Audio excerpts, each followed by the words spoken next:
बिस्मिल्लाहिर्रहमानिर्रहीम। अस्सलाम वालेकुम नाज़रीन, आप देख रहे हैं प्रोग्राम सिटी एट 10 और मैं हूं आपकी मेज़बान अन्ना यूसुफ। इस दुआ और इस उम्मीद के साथ कि अल्लाह ताला हम सब के लिए आसानियां पैदा करे, हमें आसानियां बांटने की तौफीक अता फरमाए। प्रोग्राम के आगाज़ की तरफ चलेंगे, ख़बरों से आगाज़ करेंगे और इसके बाद जी हम आपकी बर्थडे भी विश करेंगे। 11 बजे वाले सेगमेंट पे हमारे मेहमान भी ज्वाइन करेंगे और साथ ही साथ दीगर सेगमेंट में प्रोग्राम का हिस्सा होंगे। खबरों की तफसीलात के लिए हमारे सीनियर रिपोर्टर्स मौजूद हैं, शाहिद सिप्रा साहब और हसन अली। अस्सलाम वालेकुम। बहुत बहुत शुक्रिया। लीड स्टोरी ये है, फिटनेस सर्टिफिकेट के लिए 30 जनवरी की डेडलाइन है। सरकारी गाड़ियों की भी इंस्पेक्शन होगी। हम सबको भी क्या फिटनेस सर्टिफिकेट लेना है, शाहिद सिप्रा साहब? बिस्मिल्लाहिर्रहमानिर्रहीम। देखें, फ़ैसला तो बहुत अच्छा है। जो माहौलियाती आलूदगी के मामला चल रहे हैं, अभी तक तो कुदरत जो है हम पर मेहरबान है कि अल्हम्दुलिल्लाह स्मोक का जिस तरह ख़ात्मा हुआ, हवाएं चली और उसके बाद अभी तक मामला काफ़ी बेहतर हैं। गो कि अभी मौजूद है, लेकिन वो जो सिचुएशन आज से 2 हफ्ता पहले थी उससे हम लोग निकल चुके हैं। अब बात है कि फ़िटनेस, क्योंकि आपको पता है स्मोक की जब भी बात हुई है तो हमेशा ये होता है गाड़ियों को बंद किया जाए, चेकिंग की जाए, बड़ी गाड़ियों का ट्रांसपोर्टेशन जो है उनको बंद मेजर किया जाए। पार्ट कहा जाता है ना स्मॉग में, ये धुआं छोड़ती गाड़ियां। मैं तो ये कहूँगा कि सरकारी गाड़ियों से आगाज़ करें और सरकारी गाड़ियों में सबसे पहले लाहौर वेस्ट मैनेजमेंट की गाड़ियों को पकड़ें। फिर इनकी कुछ सरकारी बसेस जो आ रही हैं रोड पे, थोड़ी बहुत हैं, खटारा बसेस हैं, उनको चेक कर लें। और उसके बाद स्कूल कॉलेजेस की जो बसेस हैं, यूनिवर्सिटीज़ की, वो भी शामिल की वो बेसिकली जो डीजल गाड़ियाँ हैं ना, डीजल वो आपकी इसमें ज़्यादा है। पेट्रोल गाड़ी भी है किसी हद तक। पेट्रोल में अगर रिक्शा को ले लें, रिक्शा एलपीजी पे मुंतकिल हुआ है, वो ले लें। ये सारी चीज़ें, चिंची रिक्शा जो है उनके वो इंजन उस तरह है नहीं कि पेट्रोल पर भी उनको चलाएं और वो धुआं ना छोड़ें। तो गुड्स ट्रांसपोर्ट, आपकी पब्लिक ट्रांसपोर्ट और डीजल गाड़ियाँ बिलखसूस, इनको अगर वो इंस्पेक्शन करना शुरू कर दें तो मेरे ख्याल में हालात बेहतरी की तरफ चले जाएंगे। जो आपने कहा कि हमें भी करवाना चाहिए, क्यों नहीं करवाना चाहिए? हमें मुअज़्ज़र शहरी होने के नाते खुद जाकर अपनी गाड़ियों की फिटनेस सर्टिफिकेट लेना चाहिए। मुझे तो पता ही नहीं कि ये कहां से मिलते हैं। क्यों नहीं मिलेंगे? ट्रांसपोर्ट डिपार्टमेंट से ही होगा। ट्रांसपोर्ट डिपार्टमेंट आप चले जाएं। सर, एक यूजुअली रिवाज ही नहीं ना, कभी किसी से सुना ही नहीं ना। अब उसी तरफ मैं आ रहा हूँ। आप 2 महीने दे रहे हैं, 2 महीने में आपने कौन सी जगहें मुख्तस की है? लाखों की तादाद में गाड़ियाँ हैं। ये कोई आम बात नहीं है। मुझे पता है ड्राइविंग लाइसेंस कहाँ से बनता है, मुझे पता है आईडी कार्ड कहाँ से बनता है, मैं जाके बनवा। एक जगह पे पॉसिबल भी नहीं है। नहीं है, ये आपको बहुत बड़ी जगह चाहिए और शहर के चारों अतराफ में चाहिए। और आपको डिफरेंट पॉइंट्स बनाने हैं। वही चारों जगहों पे आपको चाहिए। इस वाघा वाली साइड पे बनाएं, एक इधर ठोकर वाली साइड पे बनाएं, कान्हा वाली साइड पे आपको खुली जगह लें, वहाँ पर आपकी टीम्स मौजूद हों। इसी तरह आप इधर शादरा वाली साइड पे हो और उसके बाद चेकिंग करें और लोगों को उसके लिए ईमानदारी से करें। हाँ, कोई एसएमएस सर्विस होनी चाहिए कि मैं अब अपनी गाड़ी की फिटनेस करवाना चाह रहा हूँ तो मैं किसी जगह पे अप्लाई करूँ, मुझे वो टाइम दें कि इस टाइम पर आप लोग आएँ और आपकी गाड़ी जो है वो चेक हो रही है, उसका सेफ्टी और एक मैकेनिज्म होना चाहिए। जब आपकी टर्न है आपको एक मैसेज मौसूल हो जाए, कितने अरसे बाद दोबारा आपकी है। अब ये सारी चीजें बातें यहाँ बात करने में और बातें करने में तो बड़ी आसान है कि ऐसा हो, लेकिन ऐसा नहीं, मैं नहीं एग्री करती। ऐसा मुश्किल नहीं है, लेकिन एक सिस्टम बना लें, उसके मुताबिक फॉलो अप देते जाएं, लोगों को मैसेजेस। ये डेडलाइन तो सिस्टम बनने के बाद आनी चाहिए। बिल्कुल सही, आपने डेडलाइन दे दी है, सिस्टम है, लोगों को बताया नहीं कि उन्होंने जाना कहाँ पे है। आप तो आप शाहराहों पे खड़े हो जाएंगे, आप कहेंगे कि आपकी डेडलाइन है, आप चेक करवाएं, बस फाइन दे दें। और फाइन मेरा ख्याल में हसन अली साहब, इसमें सबसे मेन चीज़ ये है कि ईमानदारी के साथ जो है ना, उस ट्रांसपोर्ट डिपार्टमेंट ने करना है या जिस भी डिपार्टमेंट ने। सर मुझे बता दें, गाड़ियों की तो बात हो गई, बाइक्स को फिटनेस की जरूरत नहीं है, चिंची रिक्शों को जरूरत नहीं है। बिल्कुल है। और जिस तादाद से शहर में चिंची रिक्शे मौजूद हैं, वो तो सबसे बड़ी वजह जो है वो है। फिर ये जो अभी भी शहर में एलपीजी रिक्शे तो चले हैं ही हैं, इनके साथ साथ 2 स्ट्रोक रिक्शे अभी भी चलते हैं। तो 2 स्ट्रोक रिक्शे एक बहुत बड़ी वजह है ये माहौलियाती आलूदगी के लिए। इनको सबसे पहले देखें, एक प्लान पिछले दिनों इन्होंने बनाया था कि जी चिंकी रिक्शे जो हैं वो शहर से बाहर मुंतकिल किए जाएंगे दूसरे शहरों में, और इनकी जगह पे जो है वो इलेक्ट्रिक रिक्शे दिए जाएंगे या जो भी माहौल दोस्त रिक्शे होंगे वो दिए जाएंगे। उसके लिए क्या इकदाम किए गए? अभी तक कुछ भी नज़र नहीं आया उस हवाले से। तो इसलिए सबसे पहली चीज़ तो जैसे सिप्रा साहब ने कहा है कि इसके लिए बहुत सारे पॉइंट्स की ज़रूरत है। और इसमें एक और चीज़ है, देखें, जब गाड़ी को ख़रीदता है और ट्रांसफ़र करवाता है तो ये उस वक्त अगर किया जाए तो ये ज़्यादा बेहतर है। पूरी दुनिया में ऐसे होता है कि जब गाड़ी खरीदी जाती है तो उस वक्त उसकी इंश्योरेंस भी होती है उसकी फिटनेस भी चेकिंग की जाती है कि फिटनेस के हिसाब से कैसी है गाड़ी। तो क्या हमारे यहाँ पे ये फार्मूला नहीं बन सकता? बन सकता है, अगर बनाना चाहें। बहुत सारी चीज़ें कर रहे हैं ना। तो यहाँ जो इस वक्त सबसे अहम मसला है माहौलियाती आलूदगी का, जिसकी वजह से हमें हर साल जो है वो स्मोक का फेस करनी पड़ती है। तो इसलिए हुकूमत को ये चाहिए कि ऐसा फार्मूला बनाए, मैकेनिज्म बनाए कि लोगों के लिए भी आसानी हो और ईमानदारी के साथ जिसका है मसला उसको वार्निंग दी जाए, या जो भी कुछ इनका प्लान बनेगा उस पे चलें, ताकि माहौलियाती आलूदगी से भी बचा जा सके। मतलब आप लोगों को एक बारे में पहले तो सारा इन्फॉर्म करें, फिर उनको वो सहूलत दें, उनको बताएं कि फलां जगह पर जाकर उनके लिए बढ़िया आसानी है, वो आसानी से बना सकते हैं। डेडलाइन फिर ही काम आएगी, अदरवाइज तो लोग नहीं कराएंगे जी। चाहे आप जनवरी के बाद फरवरी की भी डेडलाइन दे दें। 21 इलेक्ट्रिक बसों की खरीदारी लाहौरियों के लिए चीन से 1 अरब 84 करोड़ की लागत से 21 बसें, पहली शिपमेंट 28 जनवरी को। ये तो दिसंबर में नहीं आ रही थी, अगर मैं दिसंबर में आ रही थी। चलें अब जनवरी में आ जाएं, कोई नहीं, मौसम अच्छा हो जाएगा। अभी स्मोक नहीं, अब ये आए से ही कह के जनवरी के बाद फरवरी ना आ जाए। मैं तो देखें मैन्युफैक्चरर मिनिस्टर ट्रांसपोर्ट ने मेरे शो में कहा था कि दिसंबर में रोड पे ये देखें जो मेगा प्रोजेक्ट्स होते हैं उसमें डिले हो जाता है। अब ये नहीं है कि उसकी शिपमेंट लेट हो गई। आपकी बात मान लेते हैं। और खुश आइंद इसमें क्या बात है कि हम इलेक्ट्रिक बसेस पे या इलेक्ट्रिक टेक्नोलॉजी पे कम से कम शिफ्ट तो हो रहे हैं ना। बिल्कुल, जहाँ पूरी दुनिया बहुत देर पहले हमसाया मुल्क बहुत देर पहले मुंतकिल हो चुके हैं। लेकिन चलें, देर आयत दुरुस्त आयत वाली बात है कि कहीं ना कहीं हम जा रहे हैं। अगर गवर्नमेंट अपने सेक्टर में पहले ये तब्दीली ला रही है, तो कल मैं किसी दोस्त के पास बैठा था तो पता, इसको हसन अली को ज़्यादा पता होगा कि छोटी गाड़ियों का भी चल रहा है कि इलेक्ट्रिक गाड़ियाँ जो हैं यहाँ इंपोर्ट की जाएँ और उनके साथ की जाए या प्लांट फिर अब टैरिफ भी उसका आ चुका हुआ है। नेपरा उसका टैरिफ भी दे चुका है कि फी यूनिट कितने रुपए के हिसाब से इलेक्ट्रिक गाड़ियाँ चार्ज की जाएंगी, किस तरह स्टेशन बनेंगे, ये सारी चीज़ें। इससे स्मोक के साथ इसको मुंतकिल करें चीज़ को, या फिर हम लोग पेट्रोलियम मसनूआत और उसके बाद इस चीज़ को देखें, तो दोनों चीज़ों में इससे फ़र्क ज़रूर पड़ेगा कि आप इलेक्ट्रिक पे जब चले जाएंगे तो मामला ठीक होंगे। अब जो रूट रखा गया है, किनार रोड क्या होगा, जल्लो से मेरे ख्याल में ठोकर तक होगा जल्लो, ये एक बड़ा रेलवे स्टेशन से आर्य बाजार ये स्पीडो चलती है बस। हाँ, ये शहर के बीचों बीच है। मेरे ख्याल में फिरोजपुर रोड पे भी होना चाहिए, नो डाउट। और मेट्रो चलती है वहाँ पे, बहुत अच्छी सर्विस है, लेकिन उसके बावजूद भी अभी ज़रूरत है वहाँ पे। और सबसे ज़्यादा ज़रूरत कहाँ पे है, रेलवे स्टेशन से लेकर वाघा तक, गड़ी शाहू, उसके बाद शालामार चौक, शालामार बाग और दरोगा वाला, बिल्कुल इस रूट पे आपके पास बिल्कुल कोई ट्रांसपोर्ट मौजूद नहीं, सिवाय चिंची के कुछ भी नहीं। ऑरेंज लाइन भी अगर किसी ने इस्तेमाल करनी है तो उसके स्टेशन तक जाने के लिए भी स्टेशन तक जाने के लिए चिंची का सफर, तो मेरे ख्याल में ये अगर जनवरी में भी आ जाए, अगर फरवरी में भी आ जाए, नहीं अभी इतना आगे ना आ जाए, कुछ नहीं होता, दे दें टाइम, कुछ नहीं होता। ये देखें मैन्युफैक्चरर की तरफ से डिले हो सकता है, इसकी जो ट्रांसपोर्टेशन है उसमें कुछ डिले हो सकता है। हम यहाँ तनकीद उस वक्त बेहतर तरीके से कर सकते हैं कि हाँ ये 1 अरब कितने का प्रोजेक्ट है, तो ये डिले होने की वजह से 3 अरब पे चला गया है। हाँ। फिर तो समझ आती थी कि कौमे ख़जाने को नुकसान पहुँचाया जा रहा है, डिले होने की वजह से हमारा पैसा जो है वो ज़ाया हो रहा है, फिर तो समझ आती है। लेकिन ख़जाने में पैसा उतना जितना जा चुका है उसी में है। ट्रांसपोर्टेशन में कोई ना कोई, या मैन्युफैक्चरर जो चीन से शायद आ रही है, आपने खुद जिक्र किया, चीन से ही आनी है, तो फिर उसके बाद हम ये इंतज़ार करते हैं कब आएंगी। और बिलाशुबा ये जो अभी मौजूदा सूरत हाल में फेस करनी पड़ी है स्मॉग से रिलेटेड, तो अगर ये इनिशिएटिव ले ली जाए गाड़ियों के फिटनेस के हवाले से, इलेक्ट्रिक बसें आ जाए, तो बहुत सारा मसला जो है स्मॉग का, ट्रैफिक का हल हो जाएगा। तो वी होप कि ऐसा होता नजर आएगा इंशाल्लाह आने वाले टाइम में। ब्रेक के बाद ज्वाइन करेंगे, स्टे विद अस।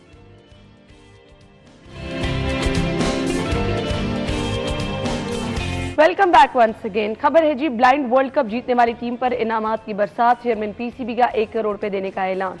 इनामात की बरसात जरूरी इसलिए है, बिलाशुबा ब्लाइंड क्रिकेट टीम के लिए एक बहुत बड़ा एजाज है। हसन अली की तरफ आऊंगी। देखिए अना, इसमें ये ब्लाइंड क्रिकेट टीम के जैसे आपने कहा कि एक बहुत बड़ा एजाज है, बहुत ज़रूरी है।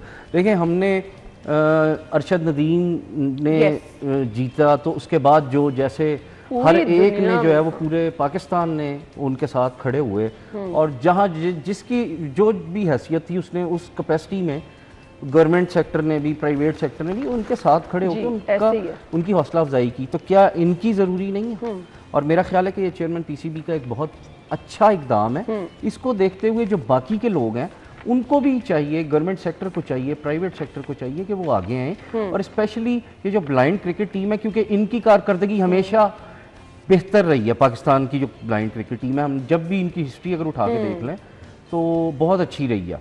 तो बेसिकली अब सबको ये चाहिए कि जैसे अरशद नदीम के साथ सारे खड़े हुए थे, इस टीम के साथ खड़े हों, इनकी हौसला अफजाई हो। बिल्कुल ऐसे ही है। ऑलरेडी ये लोग बहुत मुश्किल से जो है वो यहाँ तक पहुँचते भी हैं, इनका ट्रेनिंग का मरहला, फिर घर के हालात भी अगर आप इन लोगों के देख लें तो कोई बहुत वो वाले नहीं होते, तो आपको इनकी सपोर्ट की बहुत ज़्यादा ज़रूरत होती है। तो इस एग्ज़ाम को हमें सराहना चाहिए।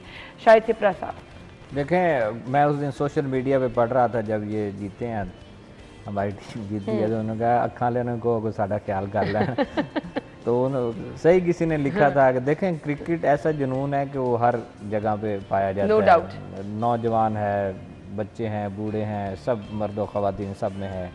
और जो मोहसिन नकवी साहब की तरफ से जो इनको इनामात का ऐलान किया गया और दिए भी गए हैं, बेसिकली अप्रिशिएट करना होता है। और मोहसिन नकवी साहब को तो हम जानते हैं ना इतने साल से, बिल्कुल, कि उन्होंने काम कैसे लेना है और इस एप्रिसिएशन के बुनियादी तौर पर फ़वाइद क्या होते हैं, ऑर्गेनाइजेशन को क्या फ़ायदे होते हैं जी, टीम का मुराल बुलंद करने के लिए होते हैं। जिस अरशद नदीम का आप जिक्र कर रहे हैं, नो डाउट उसने बहुत बड़ा काम किया और एक बंदा होकर उसने बहुत बड़ा काम किया, लेकिन ये एक ऐसी टीम, उन्होंने भी, वो भी चैंपियन बने हैं। तो जिस तरह आप उनको आंखों वाली जो क्रिकेट टीम है उनको अगर करते हैं, तो मेरे ख्याल में नाबीना जो क्रिकेट टीम है हमें उसी तरह जाना चाहिए। वो भी देखें इंटरनेशनल लेवल पे खेलते, इंटरनेशनल वर्ल्ड कप जीता उन्होंने, तो उनका भी इसी तरह एयरपोर्ट पे इस्तकबाल होना चाहिए। उनको लोगों के जो हमदर्दियाँ हैं उसी तरह होनी चाहिए। हाँ, जब तनकीद की बारी आए तो फिर तनकीद भी उसी तरह होनी चाहिए। ऐसे ही है। तो ये चीज़ें साथ साथ चलनी चाहिए। बेसिकली मुझे एक ही फिक्रा याद है चेयरमैन पीसीबी साहब का, कि क्रिकेट का पैसा क्रिकेट पे ही लगना चाहिए, और ये बहुत अच्छा फिक्र है। बिल्कुल सही कहा। अगर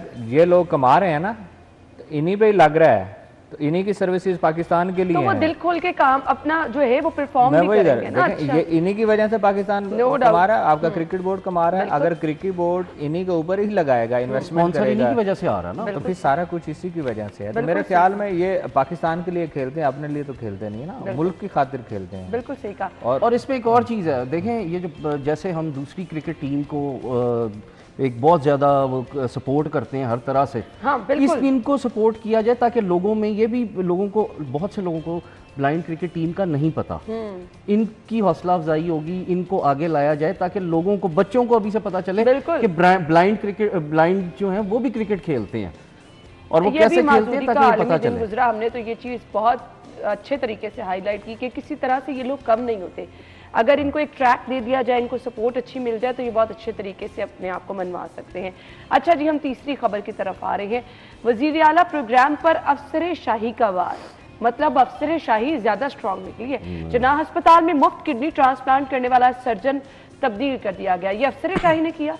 देखिए, जब अंदरूनी मामलात ख़राब होते हैं, जब अफसरान के और ब्यूरोक्रेसी के सर्द जंग आपस में शुरू होती है, तो ये अस्पतालों में भी डॉक्टर इसका शिकार होते हैं। वहाँ यही ऑफिसर्स होते हैं, वहाँ यही ब्यूरोक्रेट आपके बैठे होते हैं। नहीं देखा जाता कि कौन मरीजों की खिदमत के लिए या किसका इस सीट पे होना ज्यादा जरूरी है। इस डॉक्टर का रोल बहुत अहम है। ट्रांसफर, पोस्टिंग, आपको इक़्तिदार, ये सारी चीज़ें मिलनी कहाँ से हैं? ये आपके दो हेल्थ डिपार्टमेंट है ना, दो वजारतें हैं वहाँ, वो मौजूद हैं, उन्हीं के मरहून मिन्नत आप लोग चल रहे होते हैं। और सीएम साहिबा उसमें डायरेक्ट इन्वॉल्वमेंट होती है। आप लाहौर के बड़े शहरों की बात कर लें और वहाँ से आपका क्या ख्याल है कि किसी डॉक्टर बड़े, ये जिनका जिक्र कर रहे हैं डॉक्टर शबीर चौधरी का, और जो उनके बारे में लिखा गया है, नहीं, उनकी परफॉर्मेंस मैटर नहीं करती है। उन्होंने अब तक कितना जबरदस्त परफॉर्म किया वो मैटर नहीं करता। नहीं मैटर करता होगा ना। आपने पैरामेडिक्स और उसका पैरामेडिक्स साजिश का जी वो निशाना बने। मैं ये बता, देखे ना, कहा यही जा रहा है कि पैरामेडिक्स और उनके दरमियान जो मामला है उसकी वजह से, तो फिर डॉक्टर को क्यों कुर्बान कर दिया? वो डॉक्टर आपने कुर्बान कर दिया है जो आपको बेहतरीन सहूलतें दे रहा है, जो बहुत सारे लोगों के लाखों रुपया बचा रहा है, जो बहुत सारे लोगों की जानें बचा रहा है।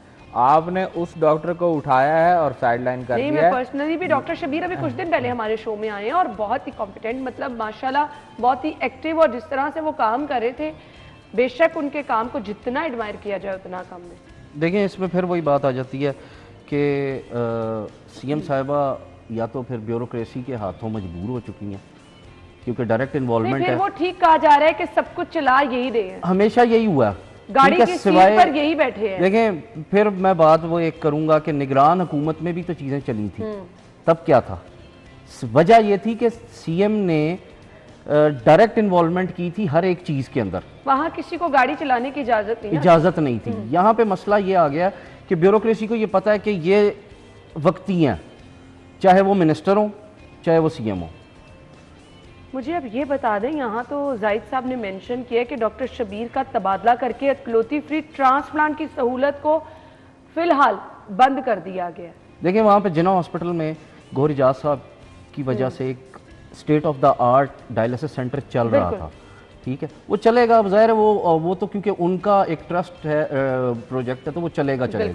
लेकिन जो सरकारी सतह पे जो भी वहाँ पे होगी चीज़, और ये फ्री ट्रांसप्लांट अगर वहाँ हो रहा था, कितनी बड़ी सहूलत थी लोगों के लिए।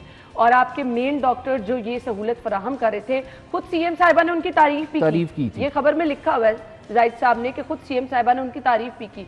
उसके बाद भी उनका चले जाना, उसके बाद भी उनका तबादला हो जाना समझ से बाहर। ना देखिए, मेरी बात सुने, इसमें पीकेएलआई बना था, आज वो प्राइवेट मरीजों को ज्यादा अकोमोडेट करता है बनिस्बत सरकारी जो गरीब मरीज हैं।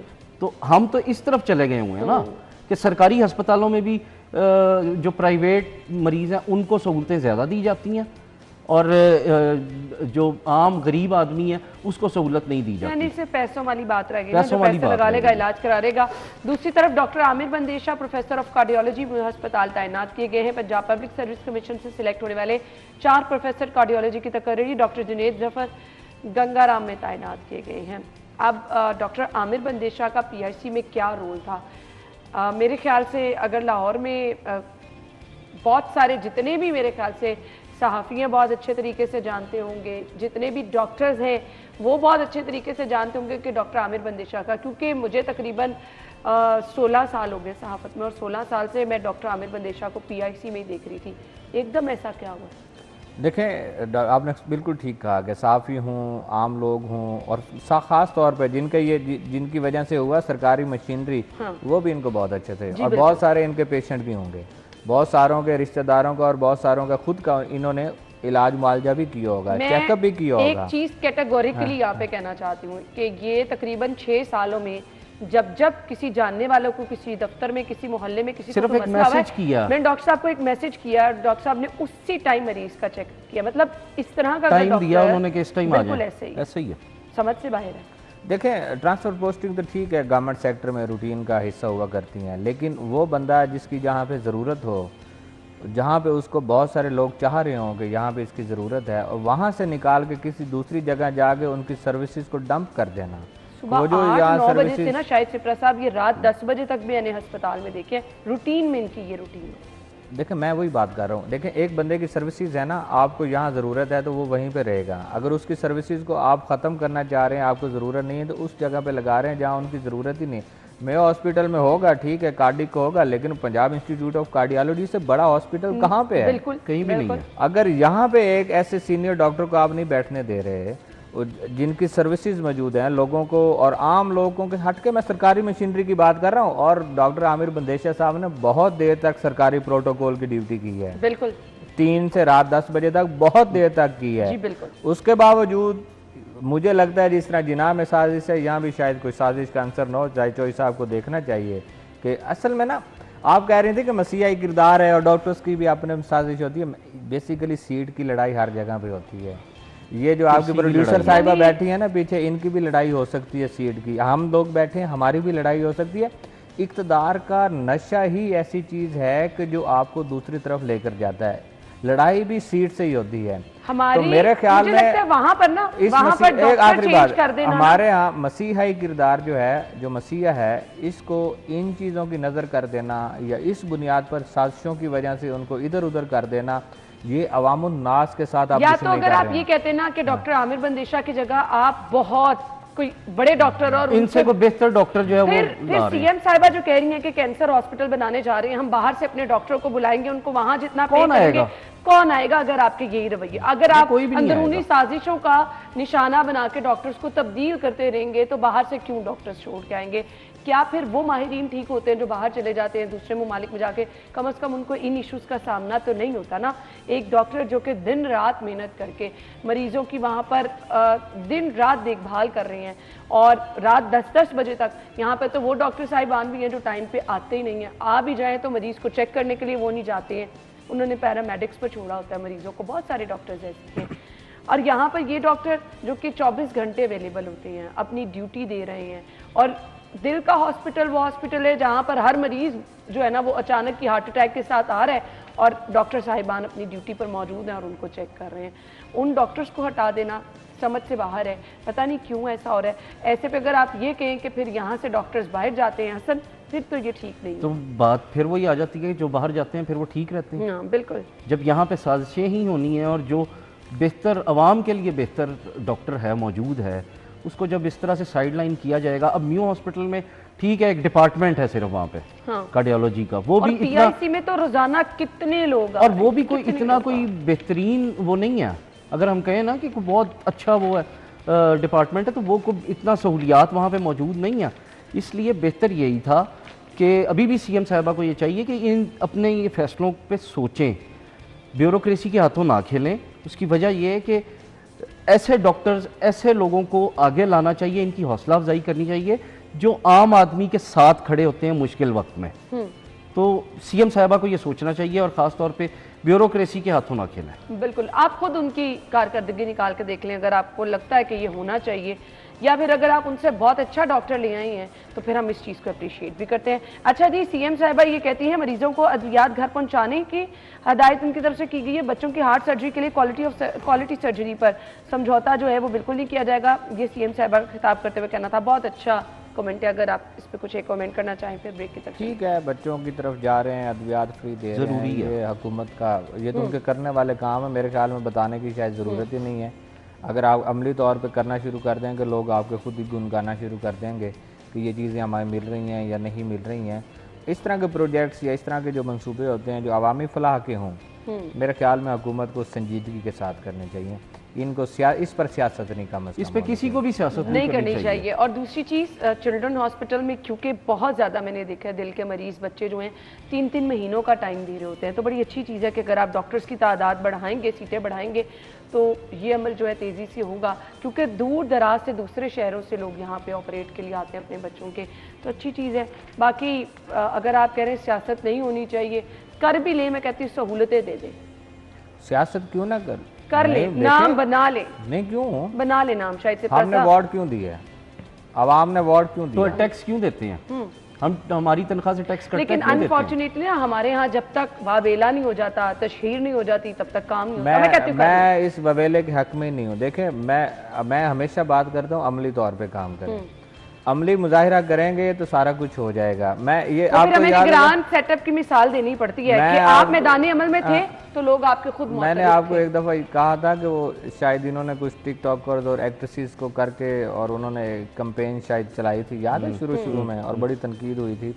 मैंने तब भी कहा था कि इनकी ज़रूरत नहीं पड़ेगी, आप लोगों की जेबों पे बोझ हल्का करें, लोगों को सहूलतें दें, लोग हर चीज़ भूल जाएंगे। लोगों को किसी से कोई कंसर्न नहीं है, लोगों को अपने मामलात से, उनके मामलात ज़िंदगी जो मुतासिर हुए हैं वो फिट होने चाहिए। सिर्फ ये लोग आपके साथ खड़े हो जाएंगे, बुनियादी इतनी सी बात फराहम कर दें, सेहत के मामलात ठीक कर दें, आवाम को कुछ बुनियादी रोज़ाना की चीज़ें जो हैं, सब्जियाँ, फल, आटा, ये कंट्रोल रेट पर मिल जाए तो मेरे ख्याल से लोग खुद ब खुद, आपको किसी किस्म की तशहीर की ज़रूरत ही नहीं पड़ेगी, लोग खुद आपके मुतरिफ होंगे। ब्रेक के बाद ज्वाइन करेंगे स्टे भी।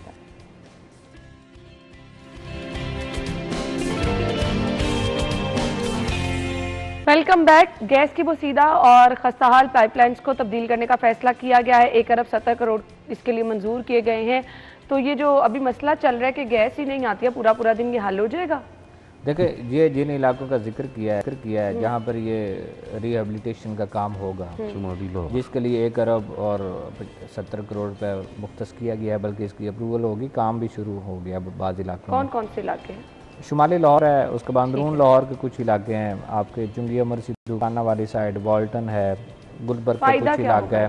फ़ायदा ये होगा, बहुत सारी ऐसी बोसीदा पाइपलाइंस हैं जहाँ पे सीवरेज का पानी उनमें जमा हो चुका है, उनके मीटर खोलें या चूल्हे खोलें तो उनमें से पानी निकलता है सीवरेज का। बहुत सारे ऐसे इलाके हैं जहाँ पर गैस लीकेज की वजह से कंपनी को खुद लाइन लॉसेस का सामना है।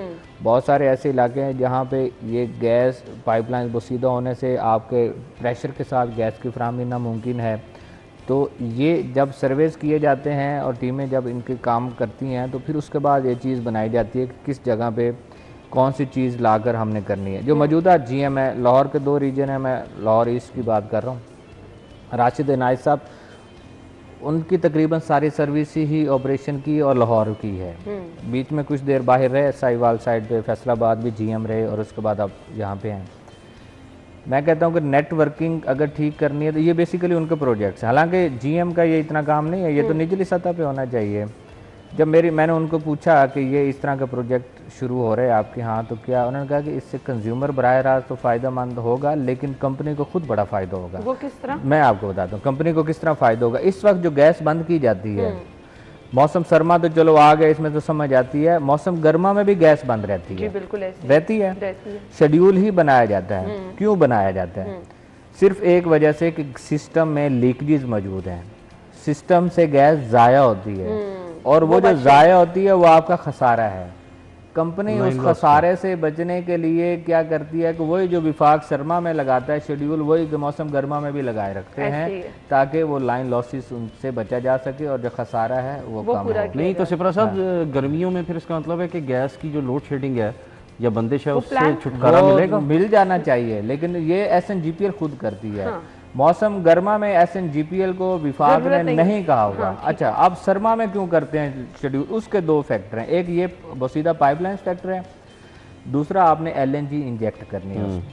आपकी कुदरती गैस कम है आपके पास, उसमें LNG ने शामिल होना है, फिर प्रेशर के साथ आप गैस देंगे। अच्छा, अब LNG तो शामिल हो गई, जो डोमेस्टिक सेक्टर है उसमें आपके पास टैरिफ LNG का मौजूद नहीं। आप डोमेस्टिक सेक्टर से जो LNG उसमें इंजेक्ट कर रहे हैं उसकी आपकी रिकवरी नहीं है, बिलों की मद में आप उससे ले नहीं सकते, वो आपको विफाक ने पैसा देना है। विफाक ने पहले अरबों रुपए SNGPL का देना है जो कि कई साल से नहीं दिया, वो चलता आ रहा है। अब इनकी कोशिश क्या होती है कि कम से कम LNG इंजेक्ट की जाए और कम से कम जो है वो रहकर नेटवर्क में गैस का फ्लो किया जाए। एक तो लाइन लॉसेस से बचा जाए, दूसरा LNG का कम इस्तेमाल हो ताकि जो SNGPL पे खुद बोझ बन रही है उससे बचा जा सके। और बराह रास्त इफेक्ट कौन हो रहा है? आपका आम शहरी हो रहा है। आम शहरी को LNG से कोई कंसर्न नहीं है, आम शहरी को लाइन लॉसेस से कोई कंसर्न नहीं है। चूल्हा चला के इंतजार करते रहते हैं। मैं वही कह रहा हूँ ना, अब मैं और आप ये कोई सारिफ है, उससे लाइन लॉसेस का क्या ताल्लुक उसका, उससे LNG का क्या ताल्लुक उसके? उनको तो मीटर लगा है, आपने बिल देना, गैस चाहिए उनको, इतना ही है ना। वैसे मैं तो सिपरा साहब ज़्यादा बेहतर बताएंगे, लेकिन मैं तो ये कहता हूँ कि अब जो गैस के हालात है ना इस वक्त, उससे बेहतर है कि हर बंदा अपने घर में 1-1 सिलेंडर रख ले, वो ज़्यादा बेहतर है। क्योंकि जितनी महंगी गैस हो चुकी है, जितने बिल, और ख़ास तौर पर अब सर्दियाँ शुरू हो गई हैं तो जैसे बिल अब लोगों को आएंगे, उससे बेहतर तो यही है कि लोग अपने घरों में जो है वो 1-1 सिलेंडर रख लें और उसको चलाएं। तो उससे मेरा ख्याल है कि एक तो उनका मसला भी, 24 घंटे गैस भी अवेलेबल है और उसके साथ साथ जो है वो पैसे भी कम आएंगे उनको। चलो हम इस पे भी बात कर लेते हैं, चले मान लेते हैं कि LPG पे चले जाएं, फिर आपने जो MD से लेके SGM, DMDs, GM, इनके जो लाखों रुपए की तनख्वाहों पे रखा हुआ है, इनको क्या करेंगे आप? इनकी सरकारी गाड़ी है, पेट्रोल है। अब सुने ना साहब, सुन लें थोड़ा कि पेट्रोल और गाड़ियां और मराद और ये सारी चीजें कहाँ जाएं? 2 चीजें होती हैं। डेवलपमेंट का काम पहले कोई नहीं है, कनेक्शन पे पाबंदी लगी हुई है, 2021 से लगी हुई है, कोई काम नहीं हो रहा। आप ये जो गैस आपको दे रहे हैं, बिलिंग कर रहे हैं, इस पे भी इस तो निकल जाओ, सिलेंडर ले लो जी। फिर इन सब लोगों का क्या करना है? दफ्तरों में बैठने के पैसे लेंगे। सिपरा साहब पहले भी तो काम जब वो कर ही कुछ नहीं रहे तो ठीक है, फिर क्या खत्म कर देना चाहिए? सिचुएशन देखे ना, वो दोनों तरह से मुश्किल में रहेगा। फिर बेहतर ये नहीं है कि आप अपनी मर्जी से जितनी गैस यूज कर रहे हैं वो करें, आपको पता हो कोई बिल वाला रौला। सवाल ये है कि जो पॉलिसी साहब बैठे हैं, जिनको आपने बड़े बड़े ओहदों पे बिठाया हुआ है, वो लाखों की तनख्वाहों के साथ, सही बात है, मराद के साथ बिठाया है, वो क्या कर रहे हैं? वो मुफ्त गैस भी ले रहे होंगे, उनके लिए गैस भी कोई बात नहीं। वो एम्प्लॉय जो सुई नॉर्दर्न में छोटे एम्प्लॉय के लिए है, जो ऑफिसर्स हैं उनके लिए फ्री नहीं है। बिजली में तो सबके लिए है। हाँ, SNGPL में ऐसा नहीं है। लेकिन उनके घर की गैस नहीं जाती होगी, हमारे वाली अजियत का सामना नहीं। अब जिस एरिया में ऐसा नहीं, अब ये तो नहीं ना हो सकता कि पाइपलाइन में गैस आ रही है तो आपके घर आ जाए और मेरे घर ना पहुंचे, ये तो नहीं हो सकता। हाँ, ये है कि जो पोस्ट इलाके, हाँ ये भी इलाकों में अच्छा हुआ था, ये मैं बताता हूँ, ये हुआ, मैं बता देता हूँ आपको। ये कुछ 1 महीना तकरीबन पहले इन्होंने आपके शहर के जो पोस्ट इलाके हैं जिसको हम डीएचए भी कहते हैं, हमने एक खबर डिस्कस भी की थी, इनमें इसी शेड्यूल पे गैस बंद करना शुरू की। शोर पड़ गया कि गैस बंद हो रही है। हेड क्वार्टर्स इसमें इन्वॉल्व हुआ, आपके एमडी सेक्रेटेरिएट इन्वॉल्व हुआ। उन्होंने कहा कि आप ये जो एरियाज़ हैं इनमें 24 घंटे दें, लेकिन वो जो 8-9 घंटे वो प्रेशर के साथ, लेकिन बाकी जो घंटे हैं 15-16 वो भी गैस चलती रहे लेकिन उस प्रेशर के साथ ना दें, तो इनको दें। अच्छा, अब क्या है, कंपनीज में फ़ायदा है, यहाँ इन एरियाज में तो नई नेटवर्किंग है, ना वहाँ लाइन लॉसेस का इशू है, ना उनको बिल देने में मुश्किलात हैं। जो बड़े बड़े घर हैं उन्होंने बिल ही देने हैं, वो दे देंगे, उनको फायदा है। SNGPL को भी फायदा है, और की है कि उन्होंने नंबर भी बन जाएंगे, बिलिंग भी हो जाएगी, पैसा भी आ जाएगा। तो गरीब मतवसत ये कर ले। मैं तो जो आपने जिक्र किया मैं तो उसकी बात बनता फिर यही है, मैं तो वो उसकी बात कर रहा हूँ कि वो भी इसी साइड पे रहते हैं। एक MD होते थे अमजद लतीफ़ साहब, रिटायर्ड हो गए। मैं उनसे अक्सर बात करता था, आपके शोज़ में कई दफ़ा आए, ई ट्रांसमिशन में भी आए हैं, तो मैं उनसे बात करता था कि मैं सर आपके घर गैस बंद नहीं होती, आप तो रास्ते में बैठे हुए हैं। तो रास्ते में बैठने का मतलब ये था कि मोलनवाल से आपकी गैस आ रही है, तो वो रास्ते में उनका नहर पे घर है, तो वो जितनी मर्जी बंद कर ले उनके घर गैस नहीं बंद होती, तो फिर तो 80 उत्थे चली है। मैं वही क्या, ऑप्शन यही रह गई है। हम ब्रेक के बाद आएंगे जी अगली खबर की तरफ, स्टे विद अस।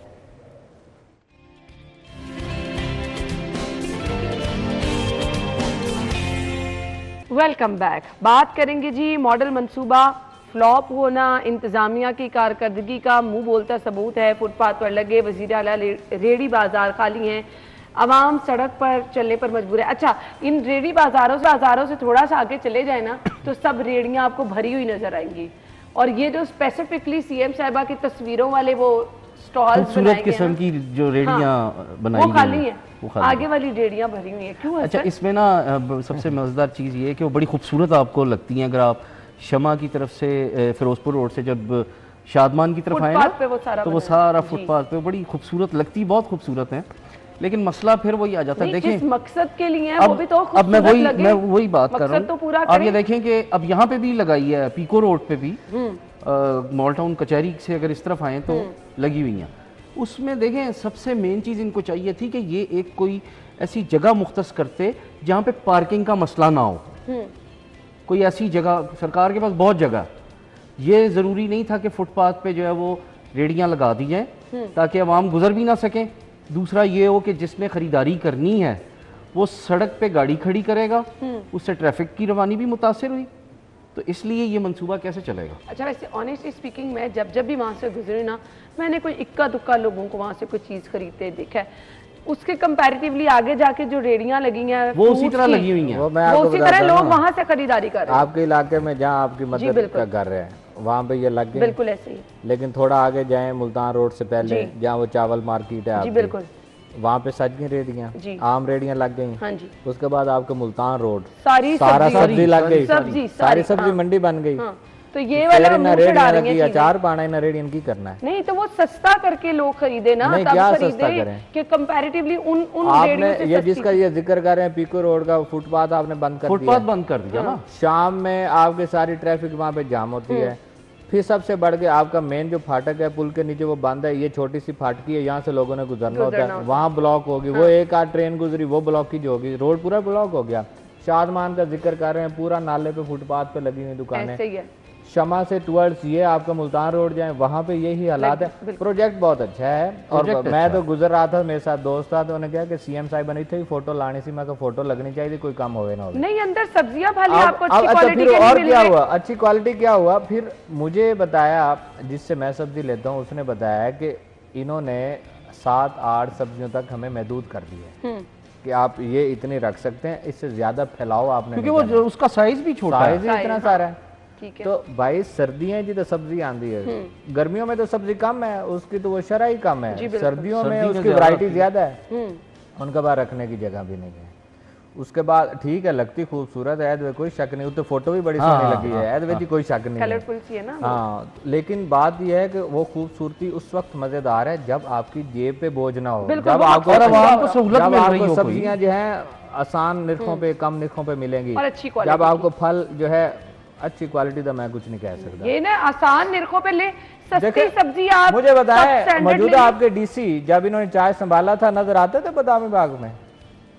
आपने खबरें डिस्कस की यहाँ बैठ के ना, आए थे ना? वो शुरू के बाद कितने महीने हो गए, कितने महीने हो गए हैं? आपके एसी सिटी जो है जिसके वो हदूद में आते होगी, कितनी दफा किया? बिल्कुल भी नहीं। खैर मैं तो कह रही हूँ चले अगर तो मकसद पूरा हो रहा है ना इनका, तो फिर तो आप इनको जरूर लगाएं, बनाएं, सजाएं। मकसद पूरा हो रहा है। आज आप सीएम साहिबा को डिस्कस कर रही हैं, उनकी तस्वीरों वाली रेडियां आप डिस्कस कर रही हैं, और क्या डिस्कस कर लिया आपने? खूबसूरत कह रहे हैं, तो जो मैंने लग रहा है मैं तो ही कह रहा हूँ, वही कह रहे हैं। लेकिन ना तो वहाँ सब्जियां खूबसूरत है, ना तो पैसे जो है वो मुनासिब है। वो खाली पड़ियाँ लोग आगे से जाके चीज़ें खरीद रहे हैं, बाकी तस्वीर वाकई खूबसूरत है। आप लोगों के वक्त का बहुत बहुत शुक्रिया। नाज़रीन, हम ब्रेक और हेडलाइंस के बाद आपको ज्वाइन करेंगे। स्टे विद अस।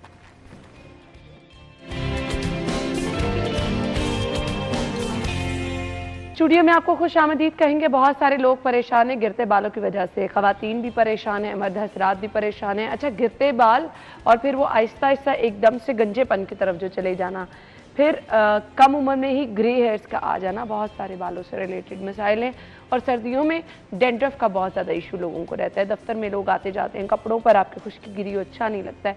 सो इसके लिए आपको क्या करना है? हकीम अताउर रहमान साहब हमारे साथ मौजूद हैं, क्योंकि सब लोग चाहते हैं कि हमें वो तरीका पता चले जिसमें केमिकल ना हो, ऑर्गेनिक हो।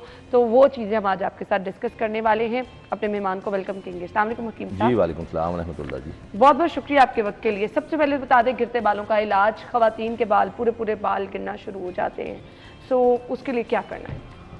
जी, सबसे पहले तो मैं इसकी मेन वजूहात बता देता हूँ आपको कि बाल गिरते क्यों हैं। बाल गिरने की बहुत सी वजूहात हैं, लेकिन 50 सालों से मेडिकल साइंस कह रही थी कि हमारे अंदर वाइटामिन की कमी की वजह से बाल गिरते हैं। लेकिन इस दौर में आप ये देखें कि जो लोग साहिब सतात हैं, फाइनेंशियली स्ट्रॉन्ग हैं, जिनकी डाइट अच्छी है, तो उनके पास तो कोई वाइटामिन की कमी नहीं है, लेकिन उनके बाल क्यों गिर रहे हैं, ये भी एक बड़ा लम्हा फिक्री है। नंबर एक, बाल गिरने की मेन वजूहात जो इस टाइम पूरी दुनिया में रिसर्च हुई है वो आई है आपके ब्रेन्स का स्ट्रेस लेवल। जब आपका स्ट्रेस लेवल बहुत बढ़ता है तो उसमें गंजपन आता है। एक मकूला मशहूर है ना कि ये अब आपके बाल में गंज आ रही है तो आपके पास पैसा आने वाला है। इट्स मीन कि कोई भी शख्स अपने बिजनेस में इतना इन्वॉल्व है, मेल या किसी स्ट्रेस में बहुत ज़्यादा वो मुब्तला है, तो उस सूरत में उसके बाल गिरते हैं। तीसरी अहम वजह, डाइट के अंदर हमारे बच्चे जो है ना प्रोसेस फूड बहुत यूज़ करने लगे हैं। अच्छा, प्रोसेस फूड के अंदर भी कुछ केमिकल्स मौजूद होते हैं किसी न किसी शक्ल में, मसाला मायोनीज की शक्ल में है, केचप की शक्ल में है, या कोई वो चिल्ली की शक्ल में कोई ऐसे केमिकल्स हैं जो आपकी बॉडी के अंदर ऑक्सीजन लेवल को बढ़ने नहीं देते, तो वो भी एक वजूहत है। तीसरे नंबर पे हमारे जो मेन मर्दों में जो सिगरेट नोशी या कोई शराब नोशी या कोई भी ऐसा नशा करते हैं, तो एक्सेस निकोटीन की वजह से भी आपके बाल गिरते हैं। पांचवी इसकी वजह हार्मोन्स का डिसबैलेंस होना, बैलेंस अदम तवाजुन होना हार्मोन्स का। मिसाल के तौर पे टेस्टोस्टेरोन हार्मोन्स है, मेल में भी होता है और ये फीमेल में भी होता है, इसका अदम तवाजुन। फिर इसी तरह हमारे DHT हैं, फेरिटन लेवल है, आयरन लेवल है, लाइसन लेवल है, और कोलोजन है, प्रोटीन और लाइसन की जो कोलैबोरेशन है, यानी बाइंडिंग, जो भी हमारे मेन है उनकी कमो बेशी, उनके अदम तवाजुन की वजह से भी बाल गिरते हैं। अच्छा, सोल्यूशन आपने पूछा, इसका हल क्या है? तिब के अंदर 7 जड़ी बूटियों का एक कामयाब नुस्खा है। मिसाल के तौर पे पहली चीज़ है रेठा। आप मशहूर चीज़ है, घरों में मालूम है, ये रेठा है, ये जड़ी बूटी है, ठीक है। और इसी तरह दूसरी चीज़ है सिकाकाई, ठीक है। तीसरी चीज़ है आंवला। आपने देखा होगा विटामिन C का ये रिच सोर्स है, आंवले के लोग मुरब्बा भी इस्तेमाल करते हैं, ये आंवला।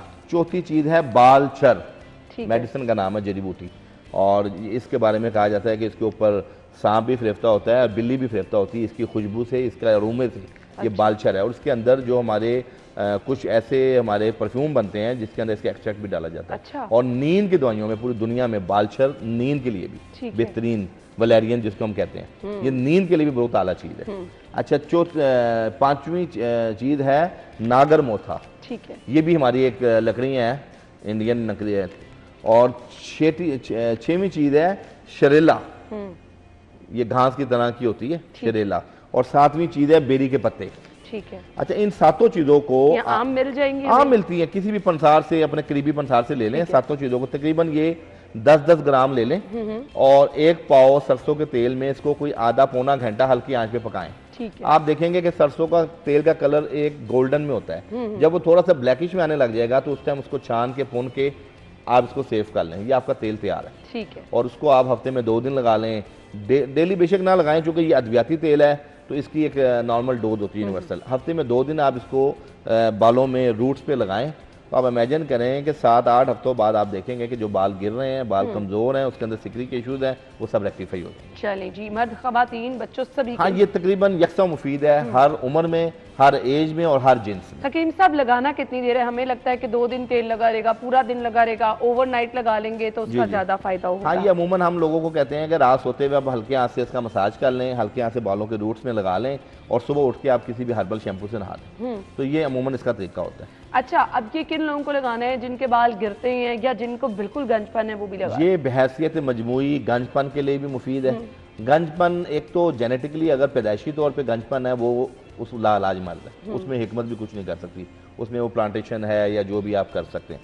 ये जिन लोगों के बाल गिर रहे हैं किसी वजूहात से, तो आपके जो फॉलिकल्स हैं ब्रेन के सर के, आपके जो डेफिशिएंसीज हैं या जो उसके अंदर मजबूती पैदा होती है इंशाल्लाह। तो ये है मामला। इसके अलावा ग्रे हेयर्स के लिए बता जी, ग्रे हेयर्स के लिए हमारे पास जो है ना, ये बहुत बड़ा एक पूरी दुनिया के अंदर आप देखें केमिकल्स से बन रहा है ये काला कोला, ये जितने भी ऐसी ऑयल्स बन रहे हैं जिससे आप बाल, हम हर्बल रेसिपी में एक ऐसी कुदरती चीज़ लोगों को बताएंगे। मिसाल के तौर पर 3 अदद बादाम ले लें, बादाम की गिरियाँ, कोई भी बादाम ले लें, ठीक है, 3 अदद ये ले लें और तकरीबन एक प्याज के 4-5 छिलके, प्याज का जो ऑनियन का छिलका है ये देखें, ठीक है, ये आप ले लें थोड़ा बहुत। तीसरी चीज़ मेथी दाना, ये मेथी दाना ये आम घरों में किचन रेसिपी है, 1 टीस्पून ये ले लें और 1 टीस्पून ये ब्लैक सीड जिसको हम कलौंजी कहते हैं, जिसका कुरान में भी जिक्र, अल्लाह ने इसमें शिफा रखी है और सवाए मौत की तमाम बीमारियों में अल्लाह ने इसमें शिफा रखी है। तो ये कलौंजी, इन चारों चीज़ों को आप कढ़ाई के अंदर भुनाई कर लें या इनको आप रोस्टेड कर लें या इनको आप अच्छी तरह भुनाई करके जब ये थोड़ा सा ब्लैकिश हो जाएंगे तो इसको उतार के तो हवन दस्ते में या ग्राइंड कर लें, बिल्कुल पाउडर कर लें, तो ये एक आपका पाउडर सफूफ तैयार हो जाएगा।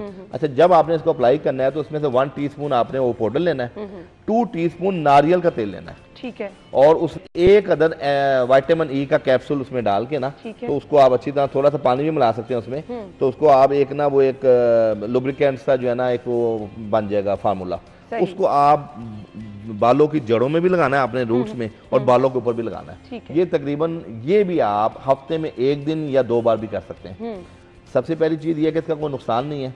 नंबर 2, तकरीबन 1-1.5 माह के मुसलसल इस्तेमाल से वीक में 2 बार, तो आप खुद देखेंगे कि जो आपके बाल सफ़ेद हैं वो आस्ता आस्ता अपनी शक्ल चेंज कर लेंगे, कन्वर्ट हो जाएंगे और ब्लैक हो जाएंगे। सही।